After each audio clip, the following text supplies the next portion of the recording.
ঠিক আছে, ওকে। কোশ্চেন আওয়ারটা শেষ হোক, তারপর উঠান আপনি যদি কিছু থাকে। এখন প্রশ্ন যাদের রাইট কাটেল হয়ে যাবে। মাননীয় কোশ্চেন নাম্বার 5। মাননীয় ডেপুটি স্পিকার স্যার, রাজ্যের জেলগুলিতে মোট শূন্য পদের সংখ্যা 738। প্রশ্ন, উক্ত জেলগুলিতে স্বাস্থ্য পরিষেবার ব্যবস্থা রয়েছে কিনা? উত্তর, উক্ত জেলগুলিতে স্বাস্থ্য ব্যবস্থা পরিষেবা রয়েছে। ধন্যবাদ। স্যার, এটা ঠিক যে জেলগুলিতে জেল সব তথ্যে ক্ষয়িষ্ণু সরকারের ক্ষয়িষ্ণু দত্ত 779 নাকি এটা বিরাট সংখ্যা স্যার। এটা আছে কতদিন যাবত আছে এবং এটা কবে নাগাদ এই শূন্যপদগুলি পূরণ করা হবে। আর দ্বিতীয় কথা হলো স্যার, জেলগুলির অবস্থা আপনারাও নিশ্চয়ই জানা আছে, আপনার বাড়ির একটু নিকটেই সেন্ট্রাল জেল। ডাক্তার সব জেলে সব দিন আসেন। আমি একদিন গিয়েছিলাম, আমাদের একজন লোক এই সেন্ট্রাল সংশোধনাগার ছিল, তখন বললো স্যার সপ্তাহে 2 দিন আসে। দ্বিতীয় কথা হলো জেলগুলির মধ্যে যে NDPS এর আসামিরা যায়, যেমন এইডস এর রোগীরা যদি কোনো আসামি হয়, তাদের জন্য সেপারেট কোনো অবস্থানে একই কম্পাউন্ড দেওয়া আছে। তাতে আমাদের মাননীয় মুখ্যমন্ত্রী ডক্টর মানিক শাহ, ওনার অভিজ্ঞতা বেশি, উনি ডাক্তার, যদি এইডস কোনো NDPS এর এইডস যাদের আছে, HIV পজিটিভ আছে, তাদেরকে যদি একসঙ্গে রাখা হয় এটা স্প্রেড হতে পারে। এমনিতে ত্রিপুরাজ্যে এইডস কবলিত হয়। তাই আমি যেটা বলবো, এই জন্য এখানে আমি মাননীয় মুখ্যমন্ত্রী আছেন, আমি জেল দপ্তরে যিনি মন্ত্রী আছেন ওনাকে বলবো যে NDPS আর যারা সাবালকত্ব হয় না তাদের জন্য পৃথকভাবে জেলে জুভেনাইল কোর্ট এবং জুভেনাইল কাস্টডির ব্যবস্থা আছে। মাননীয় ইনচার্জ কিন্তু ছোঁয়াচে রূপ নয়,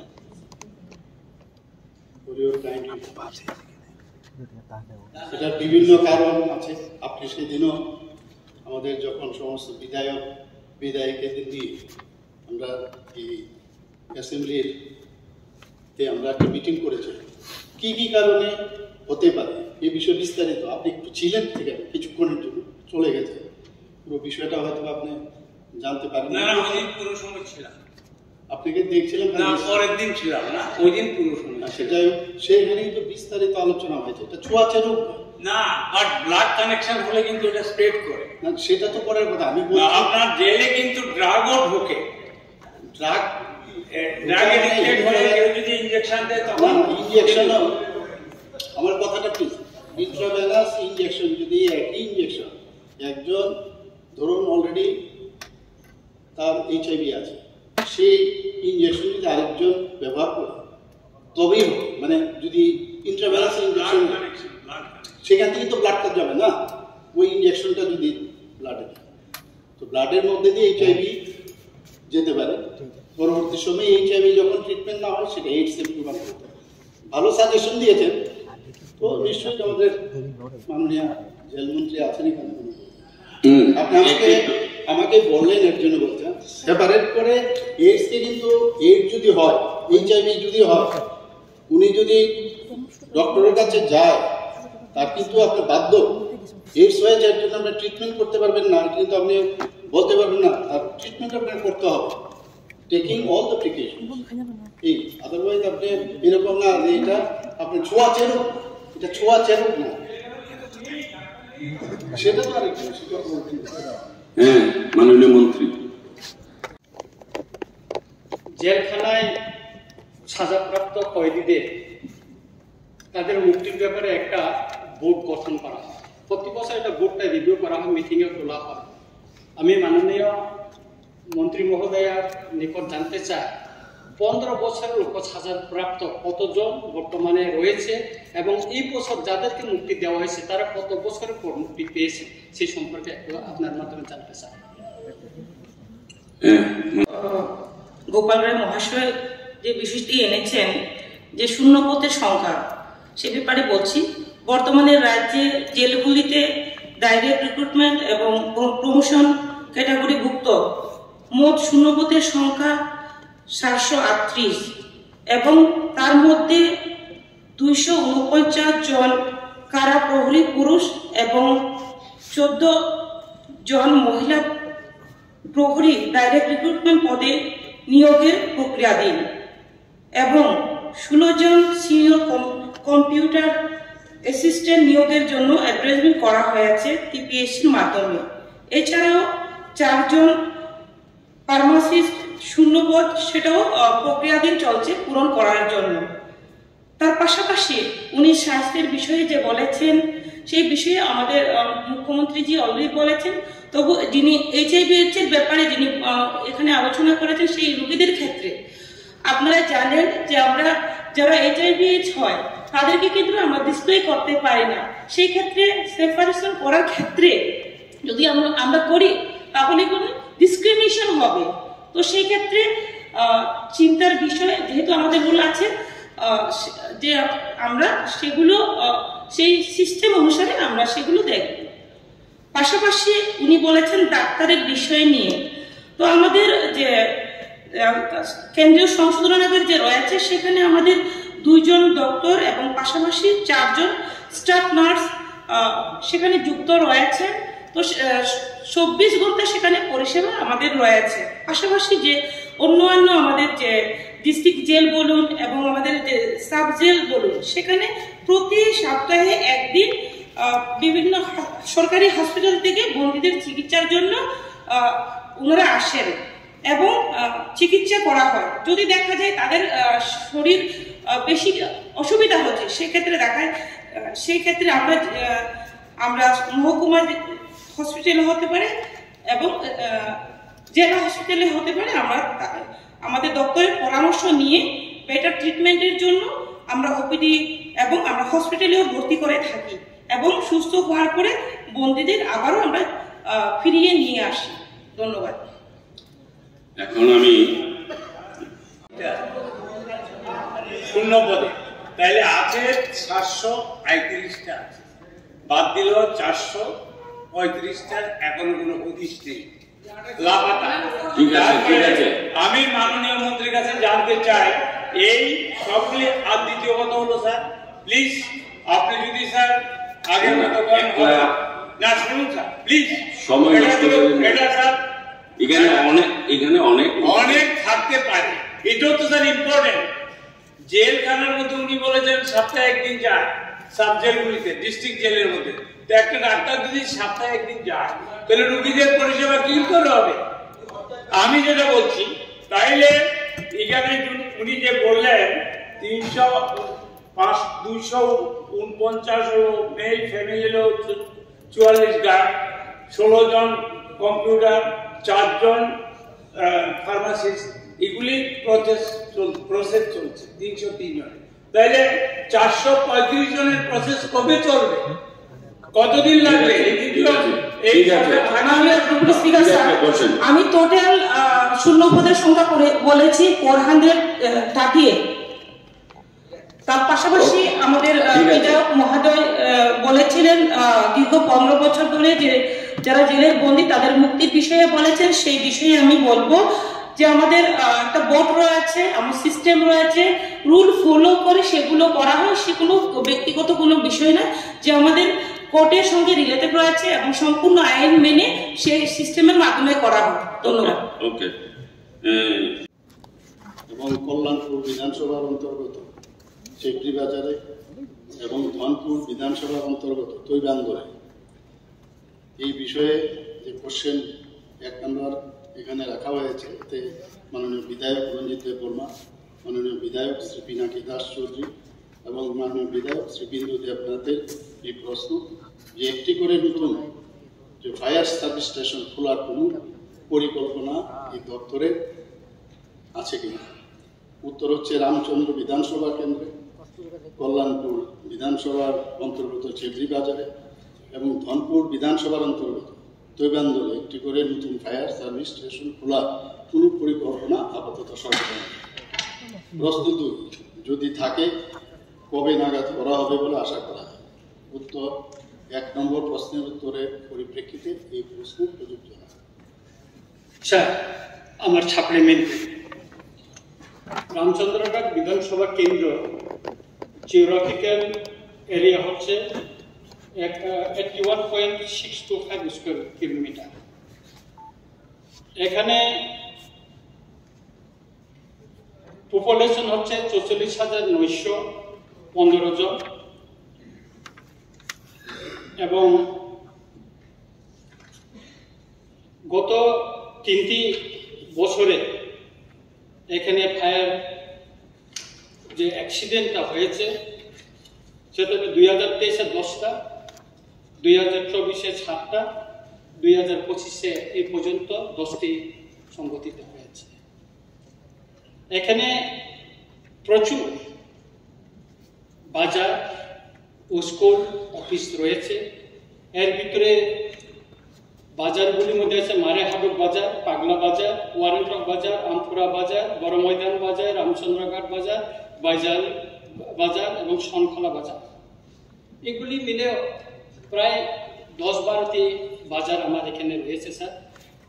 পদ্মবিল বাজার, রতনপুর বাজার, রত্তিলা বাজার, বেলসরা বাজার, বগাবিল বাজার, হাটকাটা বাজার, এভাবে টোটাল 14টা বাজার রয়েছে। স্কুল রয়েছে হায়ার সেকেন্ডারি 8টা। এর ভিতরে আমপুরা higher secondary school, Boro Maidan higher secondary school, Gorangatila, Don Bhaskar higher secondary school, Baijanbari higher secondary school, Ratanpur higher secondary school, Bishchandrapur higher secondary school, sacred heart higher secondary school sir. এর ভিতরে পিএসসি আছে, Ratanpur PSC, Ampura PSC, Baijanbari PSC এবং এটা 2 ভাগে বিভক্ত। Highway থেকে একটা রাইট সাইড, একটা লেফট সাইড ভাবে বা নর্থ বা সাউথ বলা যায় এটা। এর ভিতরে স্যার রয়েছে ব্লক ডেভেলপমেন্ট অফিসার।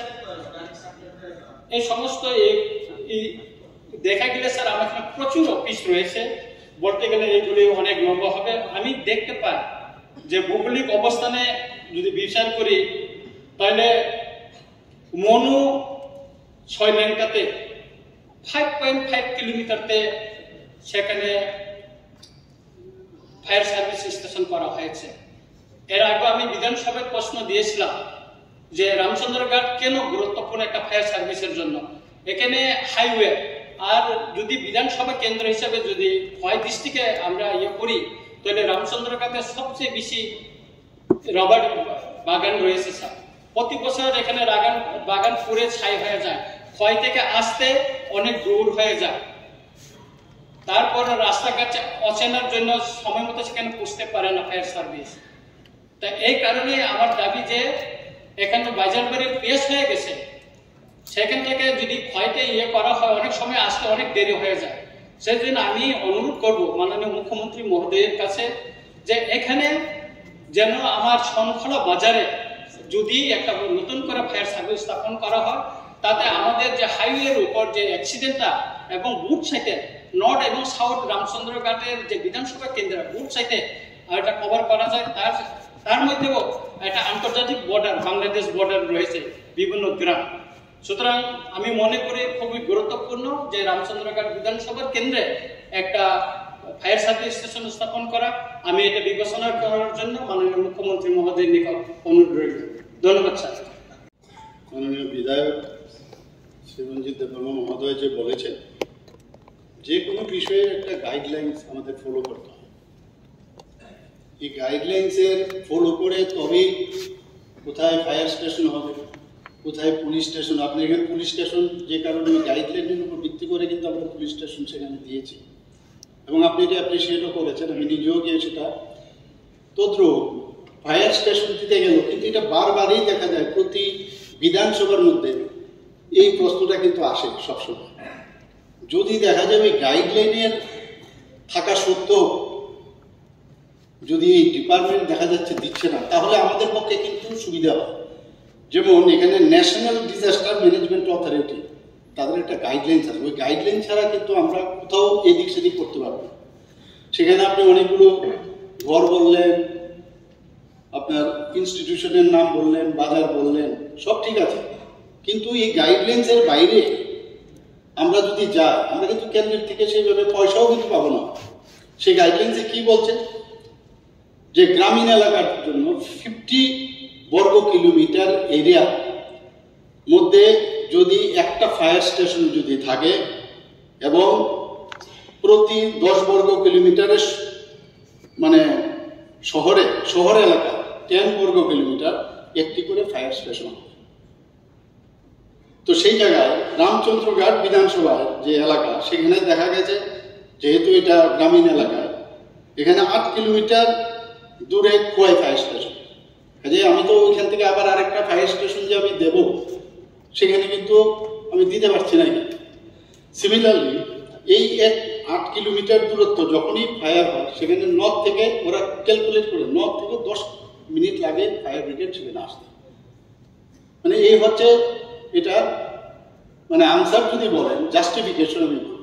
সিমিলারলি এখানে মাননীয় বিধায়ক মান্যগড় যে কল্যাণপুরের মাননীয় বিধায়ক যে প্রশ্নটা এখানে রেখেছেন যে চেপড়ি বাজার এলাকা কল্যাণপুর বিধানসভা, এখানে নিকটবর্তী খোয়াই, আবার সেই খোয়াই ফায়ার স্টেশন চলে আসছে এবং যার দূরত্ব হচ্ছে 7 কিলোমিটার। তো সেখানেও এই 7 কিলোমিটার যখনই ওখানে 8 মিনিট সময়। এখন ওই জায়গার থেকে যদি আমাদের মানে এরপরেও যদি সবাই মানে এর বাইরে যদি আমাদের দিতে হয়, তাহলে তো আমাদের সেরকম নির্দেশিকা আমাদের সেন্ট্রাল থেকে আমাদের লাগবে, তবেই আমরা দিতে পারবো। এছাড়া এটা আরো অনেকগুলো ফ্যাক্টর আছে, লোকবল, জায়গা ইত্যাদি আরো অনেক ফ্যাক্টর আছে। তো সেইগুলো তো আমরা করছি। এখন পর্যন্ত ত্রিপুরাতে প্রায় আমাদের 51 ফায়ার স্টেশন আছে এবং একটা নতুন আরেকটা ফায়ার স্টেশনের মধ্যে আমরা ওই যে গাইডলাইন মেনেই কিন্তু আরেকটা নতুন ফায়ার স্টেশন আমরা করতে যাচ্ছি।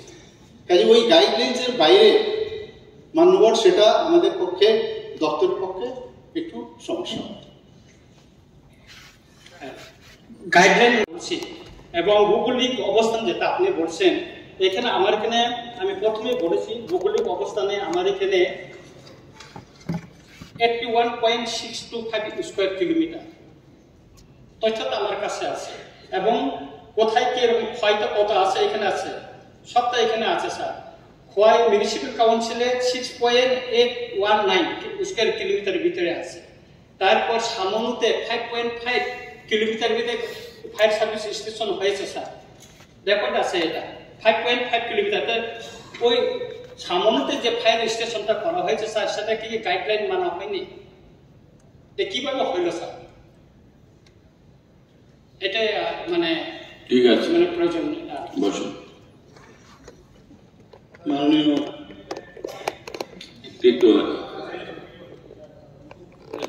স্যার, এই ফায়ার সার্ভিস স্টেশনের কথা বলা হচ্ছে, কিন্তু মাননীয় মুখ্যমন্ত্রী জানেন দীর্ঘ প্রায় 4-5 বছর ফায়ারম্যান এবং ড্রাইভারের শূন্য রয়ে গেছে। এটা কিন্তু রিলেভেন্ট। আপনার কর্মচারী নেই, ফায়ারম্যান নেই, ড্রাইভার নেই, স্টেশন বাড়ালে কি হবে স্যার? আমি মাননীয় মুখ্যমন্ত্রীর কাছে বলবো, একটা রিকোয়েস্ট করবো যে আমার কাছে লোকগুলি গিয়েছিল প্রায় 3 বছর আগে, অ্যারাউন্ড 4500 পোস্ট ফায়ারম্যান।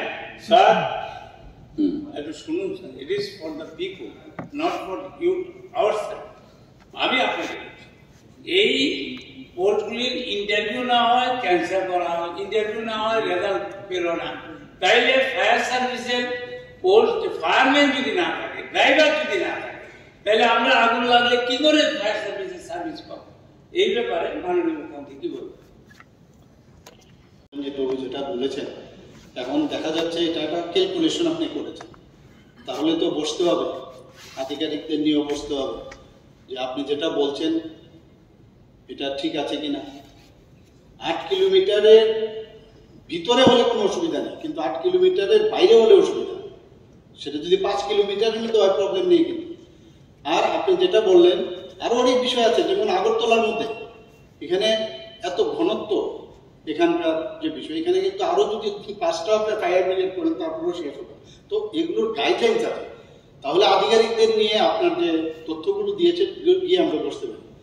মাননীয় বিধায়ক আমাদের গোপালবাবু যেটা বলেছেন, সেখানে এখন পর্যন্ত আমাদের এখানে পোস্ট যে স্ট্রেংথ আছে আমাদের 1556 জন আমাদের আছে। না আমি বলছি ভ্যাকেন্সি আমাদের কাছে 757 মতো আছে ভ্যাকেন্সি। আচ্ছা শুনুন, তো এই যে এই ভ্যাকেন্সি পূরণ করার জন্য অলরেডি প্রক্রিয়া আপনারা জানেন চলছে। কোনো জায়গায় ত্রুটি ছিল, ত্রুটিগুলো আমরা সারিয়ে আবার নতুনভাবে আমরা চেষ্টা করছি। আমরাও চাইছি যে সব শূন্যপদগুলো যাতে পূরণ হয়। আপনি এর মধ্যেই দেখবেন এই রেজাল্ট আপনারা পাবেন। আর এই 3 বছরের মধ্যে হচ্ছে তো, আপনি 35 বছরের কথাটি বলুন না, 5 বছরের কথা কোনো বলছেন না আপনি। 3 বছর হয়েছে কি বেশি বয়স হয়ে গেছে নাকি? চলছে প্রোগ্রাম। 3 বছরে যে আমরা 19,800 উপরে চাকরি দিয়েছি বলছেন না কেন? 3 বছরে যে 19,800 উপরে চাকরি দিয়েছি এটা বলুন না আপনি। না 3 বছরে কি চাকরি দেয়নি? আপনি স্পেসিফিক উত্তর আমি দিচ্ছি তো আপনি। ওকে, ঠিক আছে, পরবর্তী question. There is no plan to take over the road from Chandipur VC to Kanchanpur under Laljuri RD block of 60 Assembly constituency from NHIDCL. Question number 2. If so, when? Answer does not arise with reference to the reply of question number 1. Question 3. If not, why? Answer. The road from Chandipur VC to Kanchanpur under Laljuri RD block of 60 Assembly constituency is a bypass section of the NH44A, that is Munu to Shimlung. As per guidelines of the Ministry of Road Transport and Highways, that is MORTH, Government of India, improvement works or bypass sections of the national highway shall be carried out through the funds of central government before handing over these sections to the state government. Therefore, aforesaid road from Chandipur VC to Kanchanpur under Laljuri RD block will be taken over by the state PWD after due improvement of the road by NHIDCL. Honorable Speaker, sir, thank you for giving me the opportunity. Sir, this road has been, it's an old element of National Highway 44A. Under it, Chandipur ADC village, sir, 44 villages are there, where 1,198 families and 5,000 around population. Sir, this is the only road connecting this population to Kanchanpur, which is the subdivision. And this road has been taken over by NHIDCL in the years 2016-17. But since then, the road has not been repaired in the due course of time. And it so happened that public villagers are repairing the road by themselves. Various tender has been issued. As last tender, only 900 meter has been work done, whereas the length of the road is 9 to 10 kilometers, sir. Sir, for this reason, people are suffering out there, and the road is so much in a bad shape that a portion of the road which needs to be box culvert has been strengthened by barbed wire. So this is a very sorry state of condition of the road. As Honorable CM sir has said, I would like the department to look into it and hand over it to the state government as soon as possible. And apart from that, sir, there is also a road. After the Chandipur, there is a bridge, Kanchanpur Steel Bridge. The bridge work is lying for the last 2-3 years. And that is the only connecting point, Kanchanpur subdivision to the other district. So I will request the Honorable Minister to look into it And also would like to request under 60 Assembly constituency, all the HSCL roads should be handed over to the PWD for the smooth functioning and proper implementation of the constituency. Thank you, sir. Supplementary, sir. Betaka, Tua, Thro, Lawa. এই জায়গাটা অত্যধিক important জায়গা, 10টা booth এলাকা, কিন্তু এখানে একটা ভালো রাস্তা সেখানের মধ্যে নেই। একটা পাকা রাস্তা আছে কিন্তু রাস্তাটা ভালো না। আমি মুখ্যমন্ত্রীকে চিঠিও আমি দিয়েছি, যেটাকে 5.5 মিটারের একটি রাস্তা 5.5 মিটারের একটি রাস্তায় পরিণত করার জন্য আমি মুখ্যমন্ত্রী মাননীয় দপ্তরে মাননীয় মুখ্যমন্ত্রী মান্যবর MLAs, Philip Kumar Liang is very much serious about his problems in his assembly. Regarding what he has mentioned just now, regarding that already I have said about it. And it is true that it was started, the order was most probably what I have gathered here, that 23rd April 2015, the order was given for improvement of that road. Here, already I have mentioned that one-time improvement is must from the agency or from the NHIDCL.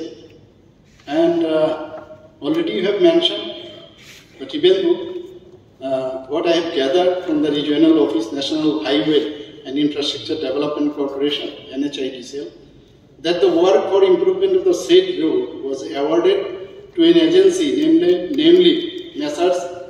Jeluhu and Sons, Guwahati, Assam on 7th October 2024. And the value of the work was about 3,26,67,167 only. So as per the contract, the stipulated date for completion of the work was 15 June 2025. But the agency failed to complete this work within the stipulated time, and thus contract has been terminated by NHIDCL. Again, the tender has been invited for the work, and tender as received is presently under evaluation by NHIDCL. It is expected that the work order for the work will be issued after completion of tender evaluation process at the earliest, and I assure you that I also look into this matter. আমি এই কিছুদিনের দু একটি ঘটনা আপনার মাধ্যমে মাননীয় মুখ্যমন্ত্রীর দৃষ্টি আকর্ষণ করছি ব্যবস্থা গ্রহণ করার জন্য সঠিকভাবে। 1 সেপ্টেম্বর MLA হোস্টেলে, আমাদের নতুন যে MLA হোস্টেল, সেখানে ফিলিপ কুমার রিয়াং মাননীয় বিধায়ক, ওনার যে কোয়ার্টার, সেখানে অতর্কিতে কিছু দুষ্কৃতিকারী সেখানে আক্রমণ করে চেষ্টা করে এবং সরাসরি খুনের হুমকি দেয়। উনি যেটা বিবৃতি দিয়েছেন খবরের কাগজে যা দেখেছি তাতে বলেছেন যে এরা বলছে যে আপনাকে খুন করা হবে। আমরা দেখেছি যে এই বিষয়ে দুই একজন অ্যারেস্ট হয়েছে, কিন্তু তারা সঙ্গে সঙ্গেই জামিন পেয়ে গেছে। এটা আমরা লক্ষ্য করেছি, যেটা হওয়ার না। ঠিক এই ধরনের সিনিয়র মেম্বার সুদীপ রায় বর্মন, গোপাল রায়, দীপঙ্কর সেন, তারাও মাঝে মাঝে বিভিন্ন জায়গায় আক্রান্ত হয়েছে। এখন বিধায়করা যদি এইভাবে আক্রান্ত হয়ে যায়, সেভাবে ব্যবস্থা গ্রহণ না হয়, তাহলে সাধারণ আইন শৃঙ্খলা সম্পর্কে মানুষের মনে যে প্রশ্ন, সেই প্রশ্নটা স্বাভাবিক। 16 সেপ্টেম্বর শান্তিরবাজার SDM অফিসে এখানে স্পেশাল সামারি রিভিশনের বিষয়ে ভোটার লিস্টের মিটিং ডাকা হয়।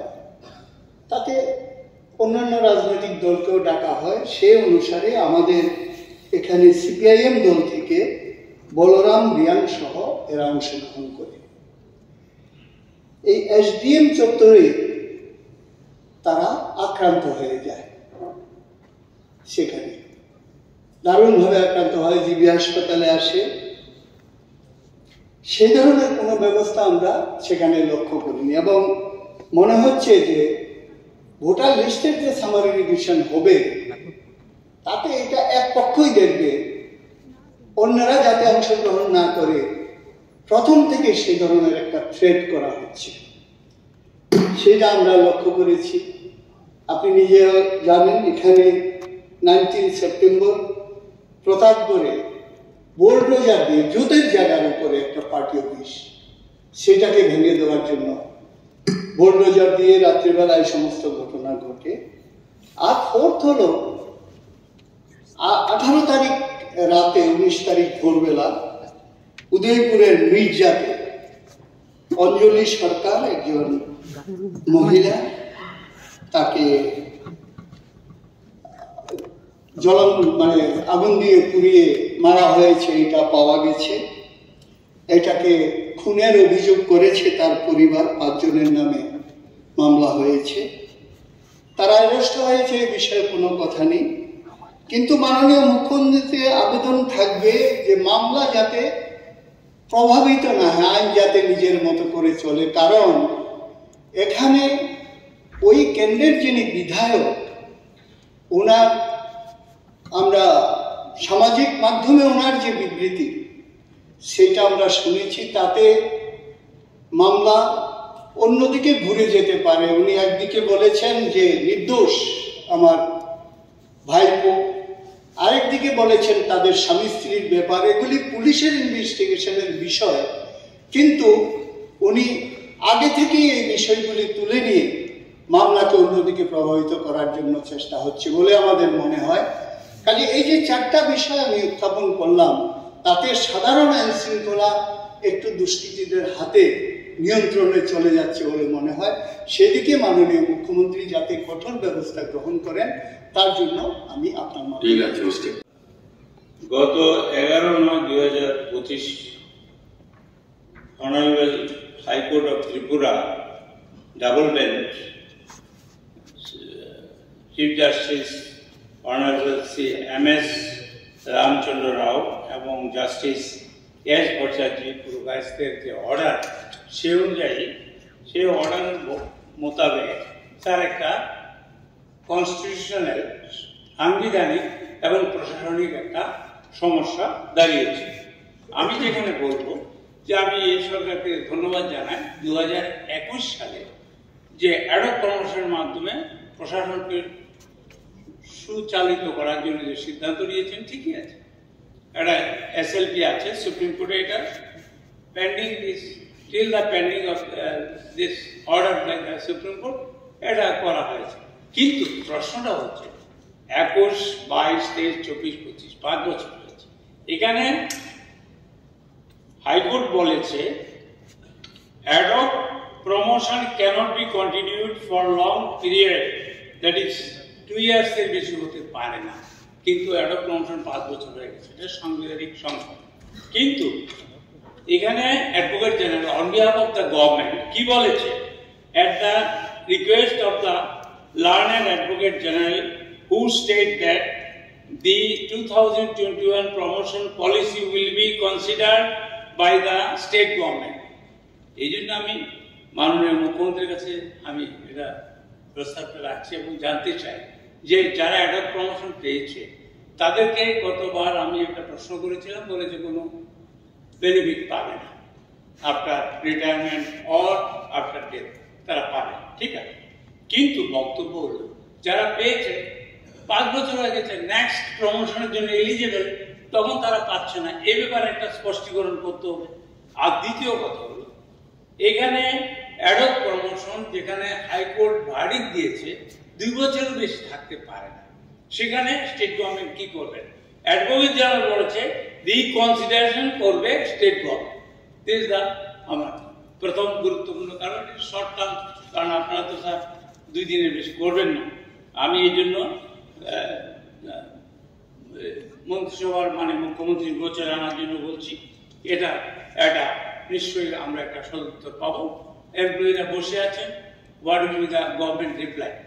সেকেন্ড, স্যার, নেশা নেশা আর নেশা রাজ্যের সর্বত্র।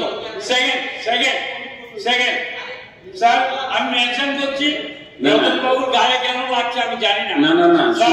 স্যার না, according to rules of the business of the rules and procedure of,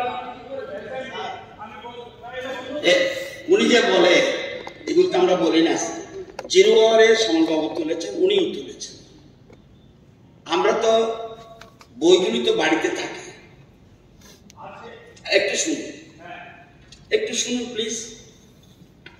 study করলে ভালো, একটা ইস্যু না, একটা ইস্যু করলে আপত্তি নাই, দুটো ইস্যু করলে আপনি লাগাতার জিরো আওয়ার ইউজ করবেন। তারপরে শুনুন, the zero hour, sir, the zero hour so far taken up for mentioning matters by the members after disposal of questions and calling attention notices has been replaced by a period of time for mentioning matters of any urgent public importance to have now the nomenclature as reference period. Niyome no zero hour. আমি বলছি যখন speaker please please please please আরে consider করছে, আমি মহানুভবতা দেখিয়েছে এখানে যখন left from government Didar speaker 2013, দেখুন ভাই আপনি স্টাডি করুন না, আমি তো বললাম। তারপরও গভর্নমেন্ট সুযোগ দিচ্ছে বা স্পিকার অ্যালাউ করছে, দুটা করেছেন। আমি তো বলছি নাই কোথাও জিরো আওয়ার নাই, তবু উনি অ্যালাউ করছেন। এবং আমরা বলছি মাননীয় অধ্যক্ষ মহোদয় অ্যালাউ করুন। Gopal babu please please please সময় নষ্ট করবেন না, প্লিজ বসেন বসেন বসেন। ঠিক আছে,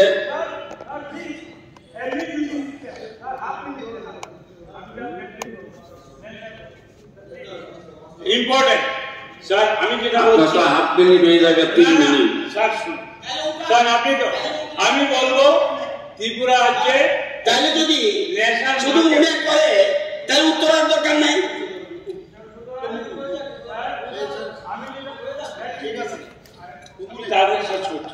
স্যার এখানে মাননীয় মুখ্যমন্ত্রী বিভিন্ন নেশা মুক্ত ত্রিপুরা, কিন্তু মদের লাইসেন্স দেওয়া হচ্ছে। হ্যাঁ স্যার, থার্ড হলো স্যার আমাদের টাকা, আমি স্যার 16 crores about 50 lakhs সেটা জালিয়াতি হয়েছে আমাদের গৌরব, এটা থার্ড।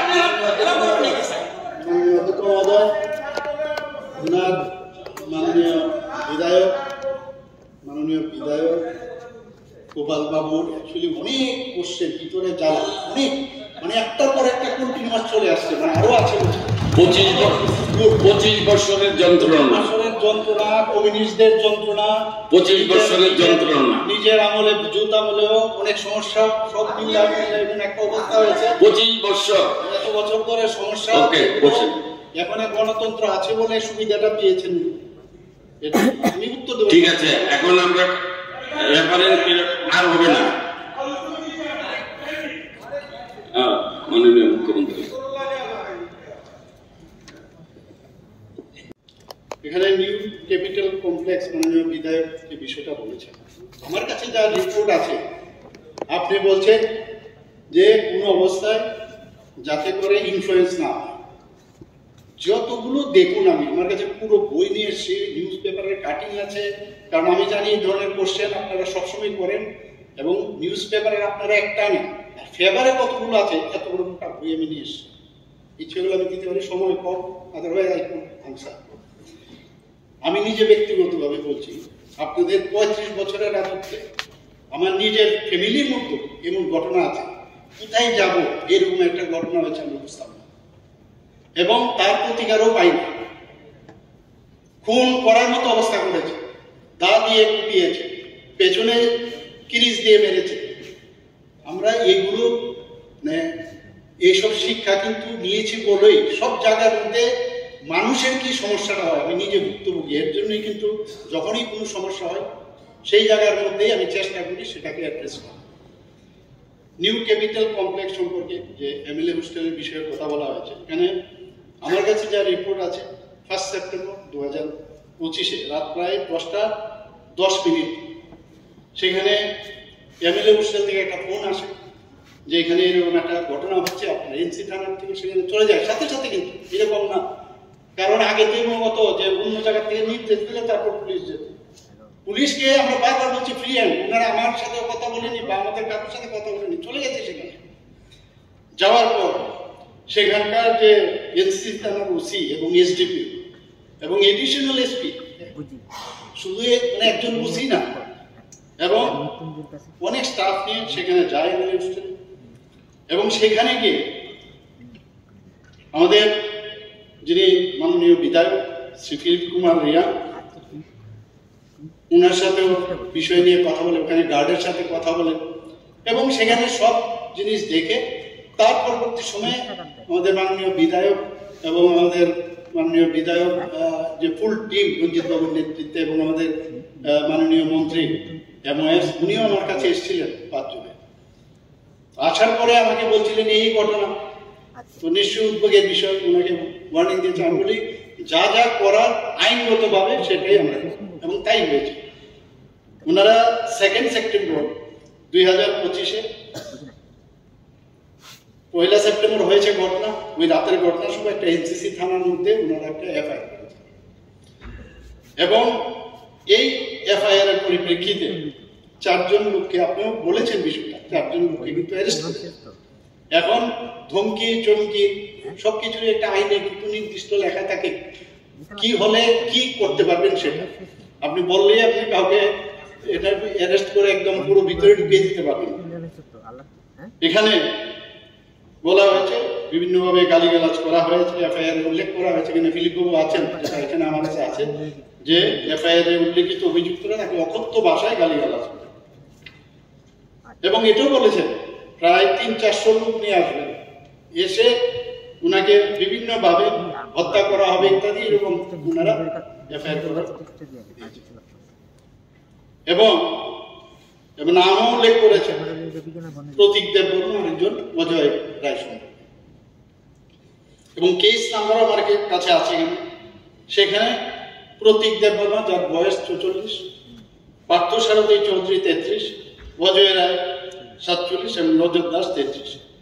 এবং এই যে অপরাধ, কেউকে তোমাকে আমি দেখে নেব, তোমাকে আমি মেরে ফেলবো, এটারও একটা আইন কিন্তু আছে, সেই আইন অনুযায়ী তাদেরকে কিন্তু মানে কেস অলরেডি চলছে, কেসও নেওয়া হয়েছে এবং সেই অনুযায়ী যেহেতু এটা জামিনযোগ্য, সেই কারণে জামিনযোগ্য অবস্থায় তাদেরকে জামিন দেওয়া হয়েছে। এখন কথা হচ্ছে কেস তো চলছে, তো সেই কেসের পরিপ্রেক্ষিতে যারা অভিযোগ করেছে তাদের তরফ থেকে তো দে আর স্যাটিসফাইড মেবি, এরপর তো আমার কাছে আসেনি এবং আইন কিন্তু আইনের পথে চলবে। সেটা গেল একটা ঘটনা আপনাকে আমি জানালাম।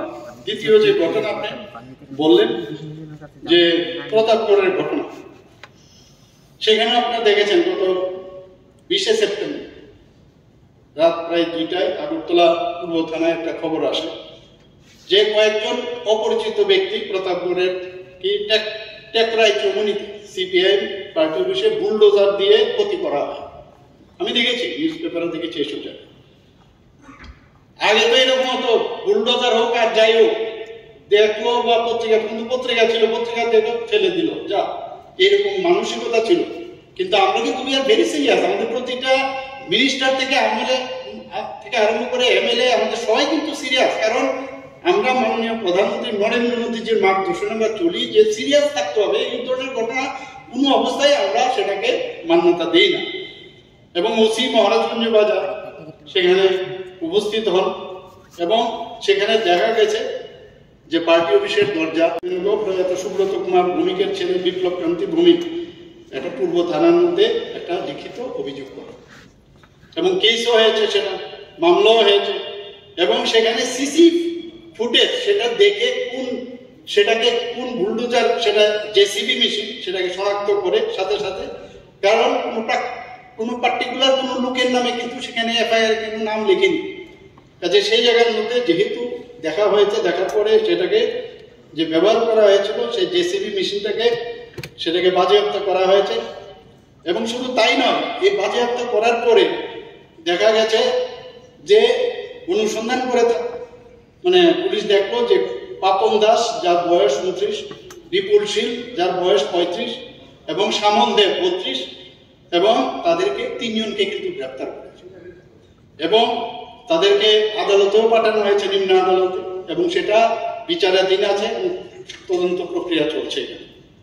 আরেকটা বিষয়, কাকরাবনের বিষয়ে আপনি যেটা বললেন, সেখানেও আমার কাছে যা রিপোর্ট আছে সেখানে বলা হয়েছে 19শে সেপ্টেম্বর 2025 তারিখে একটি মামলা হয় এবং সেই মামলায় সেখানে ধারা 194 বিএনএস যে সেই অনুযায়ী শ্রীমতী অঞ্জলি সরকার 32, যার স্বামী শ্রী পঙ্কজ সরকার মির্জাতে তার বাড়ি, সেখানে তার মৃত্যু প্রসঙ্গে একটা অস্বাভাবিক মৃত্যু মামলা রুজু করা হয় এবং মামলাটি তদন্তের জন্য কাকরাবন থানার মহিলা এসআই পূর্ণিমা দাসের নিকট সেটা দেওয়া হয়।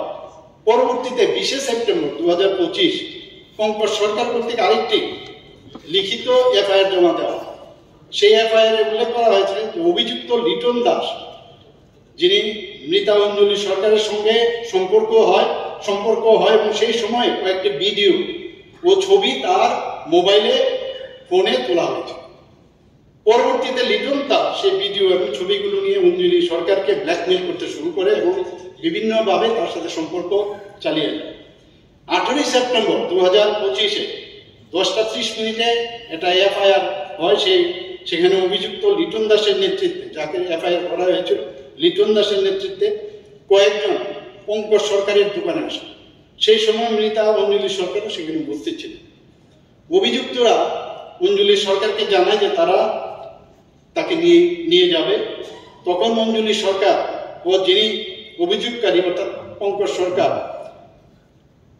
সেই সামনে যে ওই রিলেশনের যে ভিডিও ফটোগুলো সেগুলো দেখাতে শুরু করে, কিন্তু অঞ্জলি সরকার তার প্রস্তাবে প্রত্যাখ্যান করেন যে আমি তোমাদের সাথে যাব না।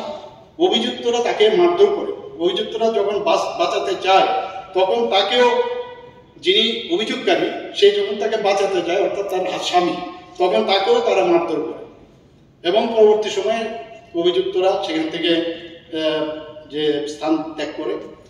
পরের দিন 19শে সেপ্টেম্বর 2025 সকালে 5:30 অঞ্জলি সরকার মির্জা বাজার দোকান যখন খুলে সেখানে অভিযুক্তরা সকলে মিলে সেখানে উপস্থিত হয়। তারপর পেট্রোল ঢেলে আগুন ধরিয়ে দেয়। আমার কাছে যা রিপোর্ট এখানে এসছে, যার ফলে অঞ্জলি সরকারের মৃত্যু ঘটে বলে অভিযোগ করা হয়। এখন অভিযোগকারীর বক্তব্য হচ্ছে আসামিরা তার স্ত্রী অঞ্জলি সরকারকে আগুনে পুড়িয়ে হত্যা করা হয়েছে, দ্যাট ইজ অভিযোগকারীর সেটা বক্তব্য।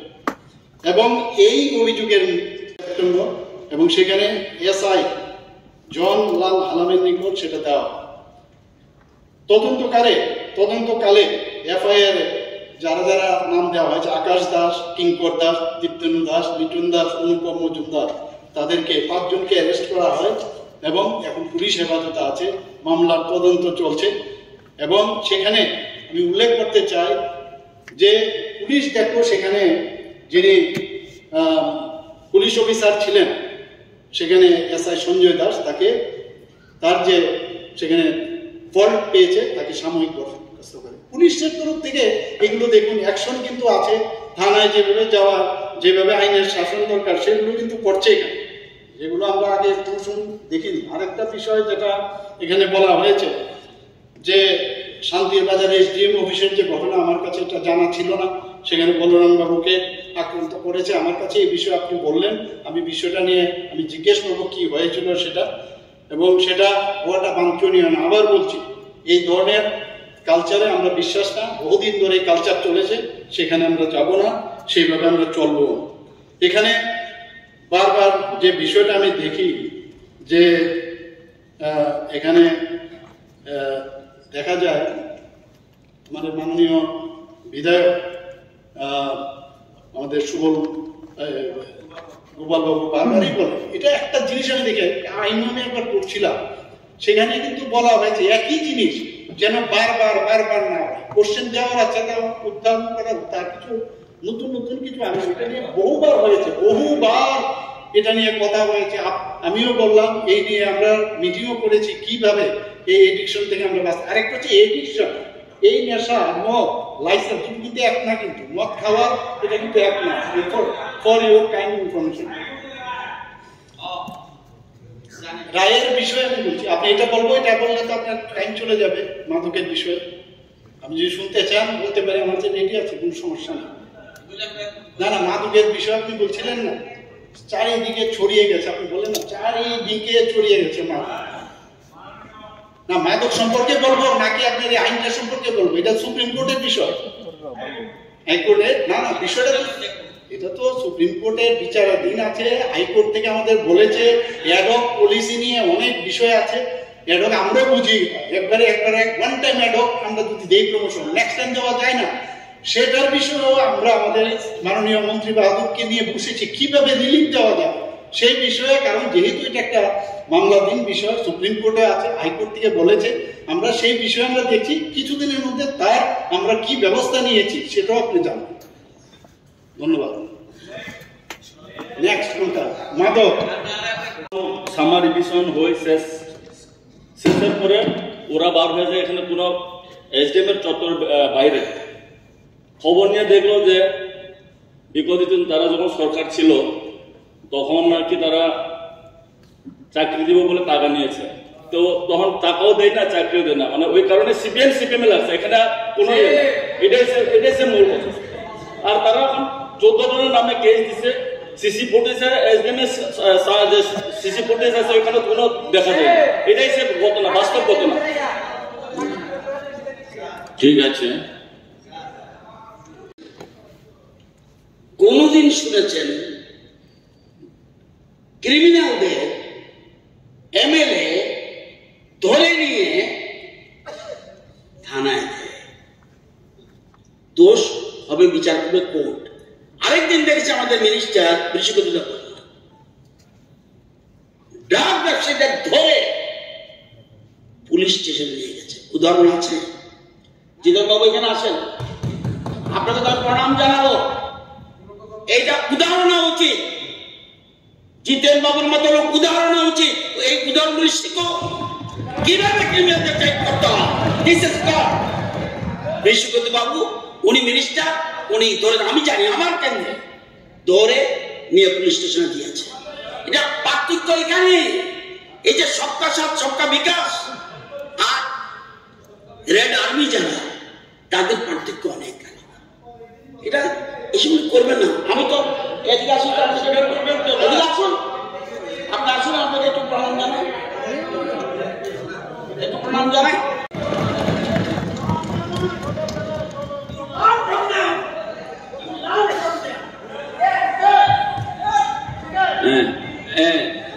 একটু সবাই চোখ ভেরি ইম্পর্টেন্ট, ঠিকই বলেছেন আপনি। কিন্তু মাঝে মাঝে কয়েকটা বিষয় একদম স্পেসিফিক ওয়েতে যেভাবে বলেন, আমি আপনাকে অ্যাপ্রিসিয়েট করছি। এই যে বিষয়টা নিয়ে নিউজ পেপারেও বারবার হয়, আমার মনে হয় এটা ক্লারিফিকেশন দরকার। ইউকো ব্যাংকের যেটা পুর নিগমের যে বিষয় যেটা হয়েছে, আমি মাননীয় ইনচার্জ অধ্যক্ষ মহোদয়, আমি সমস্ত এই মাননীয় বিধায়িকাগণ এখানে আছেন, ওনাদের অবগতির জন্য জানাচ্ছি যে আগরতলা মিউনিসিপ্যাল কাউন্সিল নামে একটা ব্যাংক অ্যাকাউন্ট আছে। সেই ব্যাংকের অ্যাকাউন্ট নাম্বার এখানে আছে, লম্বা আমি বলতে চাইছি না, এবং সেটা পাবলিক ওয়ার্কস ডিভিশন 2 এর অধীনে। সেখানে প্রকৌশলী যেসব কাজের যে ইঞ্জিনিয়ারিং এর যে সেকশন, সেই কাজের জন্য বাস্তবায়নের জন্য এই অ্যাকাউন্টটি ব্যবহৃত হয়। এবং ওই যে অ্যাকাউন্ট সেটা যৌথভাবে মিউনিসিপ্যাল কমিশন এবং এক্সিকিউটিভ ইঞ্জিনিয়ার PW ডিভিশন 2 এদের দ্বারা এটা কিন্তু মনিটরিং করা হয়। তারাই একজন মানে জয়েন্ট সিগনেচারে সেটা, এবং সেটা কখন করা হয়? প্রতি মাসের প্রথম সপ্তাহে সেটা ওনারা করেন, তাদের কাজের সুবিধার্থে। বিগত 1/9/2025 তারিখে ব্যাংক থেকে যে মান্থলি ব্যাংক অ্যাকাউন্ট স্টেটমেন্ট যেটা ওনারা পান, সেখানে দেখা গেল কে বা কাহারা এটা প্রতারণা করে প্রাথমিকভাবে 4টি চেকের মাধ্যমে সর্বমোট 9,15,45,700 কোটি টাকা ওই অ্যাকাউন্ট থেকে তুলে নেয়।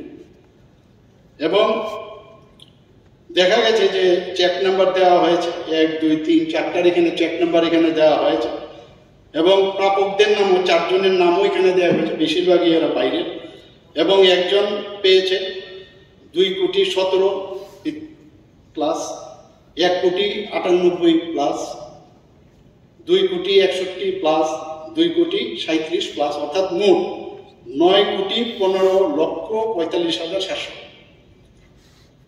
এরপরও দেখা গেল যে এই যে বিষয়টা জানতে আমাদের এমসি থেকে এক্সিকিউটিভ ইঞ্জিনিয়ার 4/9 তারিখে ইউকো ব্যাংকের ম্যানেজারকে এই বিষয়ে যেরকম হয় ওনাদের জানতে চেয়েছেন যে চেকগুলো তার দপ্তর থেকে ইস্যু করা হয়নি। এবং এই যে চেকটা আছে ওই চেকের একটা চেক বইয়ের মধ্যে কিন্তু নাম্বার থাকে 71 থেকে 100। এই চেকগুলো যেগুলো দেখা হয়েছে সেই চেকগুলো কিন্তু তাদের কাছে ওই দপ্তরে রয়েছে সেখানে, অথচ এটা কি করে আপনারা এখান থেকে এই চেকগুলো ওখানে চলে গেল এবং সেটাকে ইউজ করে এই লোক সাই বালাজি, গণেশ এন্টারপ্রাইজ, পালিওয়াল, আরিগু এন্টারপ্রাইজ এইসব নামে এটা নিয়ে গেল কিভাবে, অথচ আমাদের এখান থেকে এটা ইস্যু করা হয়নি। এখন পরবর্তী সময়ে দেখা গেল আরো 2টি চেক এইরকম ভাবে ব্যবহার করেছে, সেখানেও প্রায় 7,22,00,000 প্লাস, মানে 7,22,97,600 টাকার মতো সেখান থেকে একইভাবে সেটা তুলে নেয়। তারও এখানে এবি অ্যাসোসিয়েট এবং বিশ্বাস এন্টারপ্রাইজ নামে তুলে নিয়েছে। এখন একটু আমার ফিনিশ করতে দিন প্লিজ, আমি এনকোয়ারি চলছে, আমি আপনাকে যেহেতু এটা বলছেন এটা ইম্পর্টেন্ট, প্রায় নিউজ পেপারও উঠে, এর জন্য আমার মনে হয় যে সাংবাদিকদের মাধ্যমে, সাংবাদিক বন্ধুদের মাধ্যমে এটা সবার জানা দরকার।